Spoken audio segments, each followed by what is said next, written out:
தமிழினமே, இளைய சமுதாயமே, அளவுக்கு மீறி வஞ்சிக்கப்பட்டு விட்டாய். உன் பாட்டன்மார்கள் நாத்திக நாதாரித்தனத்தின் பின் சென்று தங்கள் வாழ்க்கையை அழித்தார்கள். உன் அப்பன்மார்கள் திரைத்துறையின் பின்னால் சென்று தன் வாழ்க்கையை இழந்தார்கள். நீங்கள் ஊடகத்தின் ஊதாங்கோலாய் இருந்து உங்கள் வாழ்க்கையை அழித்து கொண்டிருக்கிறீர்கள். போதும். நாத்திக நாதாரித்தனம் மனதை அழித்தது. திரைத்துறை உணர்ச்சிகளை அழித்தது. இப்பொழுது டாஸ்மாக்கும் ஊடகங்களும் உங்கள் உடலையே அழித்து கொண்டிருக்கின்றது. இதற்கு மேல் அழிவதற்கு ஒன்றுமில்லை, அழிப்பதற்கு ஒன்றுமில்லை.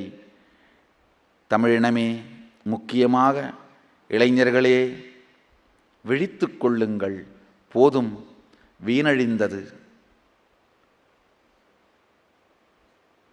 அரசியலாலும் ஜாதிச் சங்கங்களாலும் சினிமாவினாலும் நிச்சயமாக வாழ்க்கைக்கு தீர்வு கிடையாது. அவர்கள் உங்களை எங்கு கொண்டு சேர்த்திருக்கிறார்கள் என்று பாருங்கள்.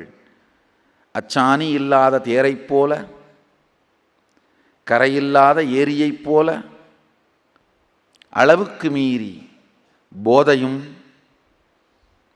அளவுக்கு மீறிய துக்கமும் மன உளைச்சலும், அதற்கெல்லாம் மீறிய தற்கொலையும்.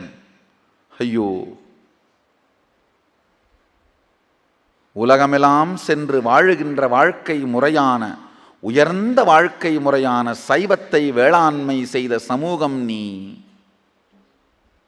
இன்றோ போதையின் வேதனையும் மன உளைச்சலின் பாதைகளும்